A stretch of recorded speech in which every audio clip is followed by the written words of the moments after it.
जी, बिल्कुल। अधीर जी, आपके पास आऊँगा। अनिल जी ने बात जो मुद्दे उठाए हैं वो बहुत उचित तो हैं, लेकिन बहुत सारे लोगों के मन में संशय हैं। मेरे मन में भी संशय हैं, क्योंकि शरद पवार को समझना आसान नहीं होता है, इसमें कोई शक वाली बात नहीं है। मैं अभी भी ये मान के चलता हूँ कि एवरीथिंग इज़ नॉट हंकी डोरी। हर चीज़ रोज़ी-रोज़ी नहीं है अभी भी। कहीं न कहीं जब पार्टी को डेंट लगता है, डैमेज होता है, तो वो डैमेज दूर तक जाता है। तीसरी बात, हमें किसी भी हालत में मोदी सरकार को जो उसकी फॉर्मिडेबलनेस है, उसको कमज़ोर नहीं समझना चाहिए, मैं आपको बताऊँ। कभी-कभी हम दुश्मन को बहुत कमज़ोर समझना शुरू करते हैं और अपने आप को ओवर एस्टिमेट करते हैं। लेकिन मोदी सरकार हमेशा कुछ ना कुछ ऐसा लेके आती है जो आपको स्टंप आउट करती है। शायद इसी कारण से उन्होंने 2 बार लोकसभा के इलेक्शन जीते हैं और हमें ये भी नहीं भूलना चाहिए कि विधानसभा के चुनाव और लोकसभा के चुनाव में जमीन आसमान का फर्क है। वहां पर वोट किसी और चेहरे पर मिलेंगे और यहां पर किसी और चेहरे पर मिलते हैं। पूरी परिदृश्य पर आपकी टिप्पणी। जी, धन्यवाद दिनेश जी। जो अभी अनिल जी ने कहा, मैं वहीं से आगे कंटिन्यू करूंगा। देखिए, जो शरद पवार है और उनके बारे में शक करना किया जा सकता है, कोई भी कर सकता है। और मैं महाराष्ट्र से बहुत दूर हूं, लेकिन जितना मैं समझ पा रहा हूं कि शरद पवार पर शक करना किसी भी नजरिए से गलत होगा। आप ये देखिए कि जो अजीत पवार है, जिन्हें लोग अजीत दादा पवार कहते हैं, ये क्या कल भाजपा के समर्थन में आए हैं?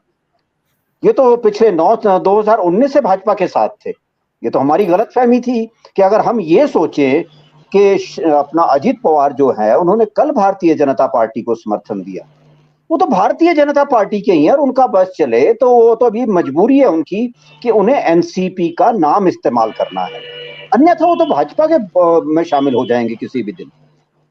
तो ये सारी बात, तो सारी परिस्थितियां थी। क्या शरद पवार को पता नहीं था? शरद पवार को उसी दिन पता था जब उन्होंने अपनी बेटी और प्रफुल्ल पटेल को कार्यकारी अध्यक्ष बनाया कि अब अजित पवार क्या करने वाले हैं।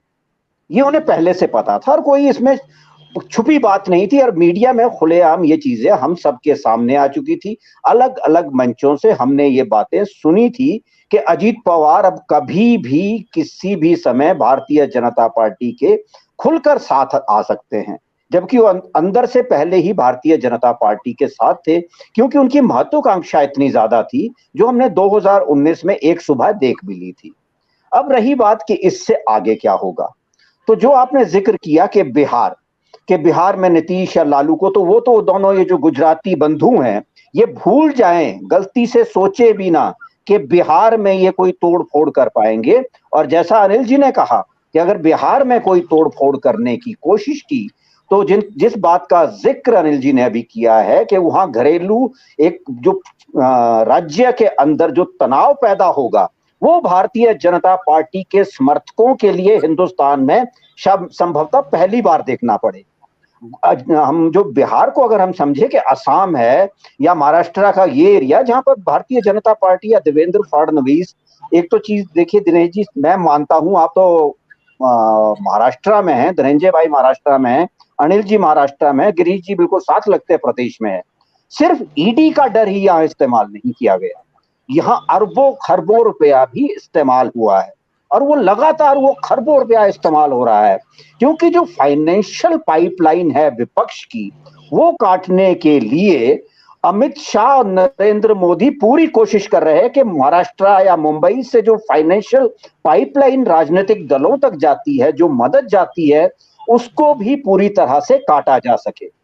शिंदे को अपने साथ लेने के बावजूद भी मुझे नहीं लगता कि 2% भी राजनीतिक लाभ भारतीय जनता पार्टी महाराष्ट्र में पिछले एक साल में ले पाई है। अगर इतनी ताकत भारतीय जनता पार्टी में आज भी है शिंदे के दम पर, तो वो वहां मुंबई नगर निगम या जो बाकी नगर निगम है, वो आप लोग सभी जानते हैं, उनके चुनाव करने से भारतीय जनता पार्टी क्यों डर रही है, जो दुनिया की सबसे बड़ी पार्टी है।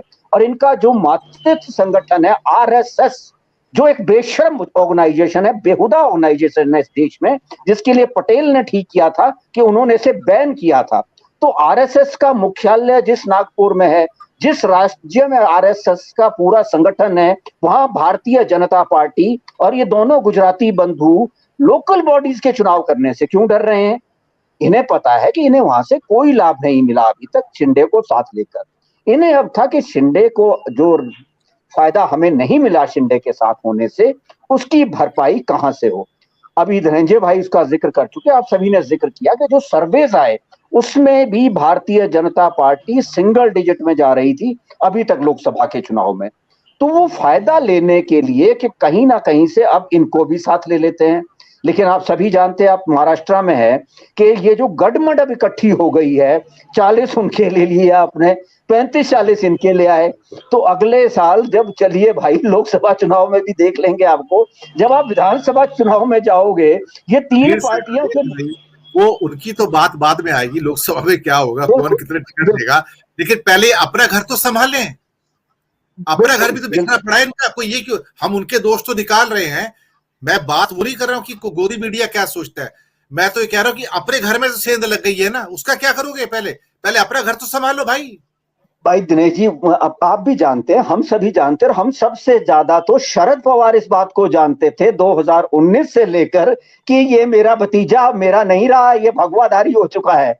उन्हें पता था, वो उन्हें सिर्फ मौके, अगर ऐसा ना होता दिनेश जी, आप हमसे ज्यादा जानते हैं, मुंबई में हैं आप, तो क्यों सुप्रिया सुले या प्रफुल्ल पटेल के हाथ में कार्यकारी अध्यक्ष की कमान देते, जबकि अजीत पवार के बारे में शरद पवार जानते हैं कि जमीन पे आज भी अजीत पवार का एक अच्छा खासा रसूख है।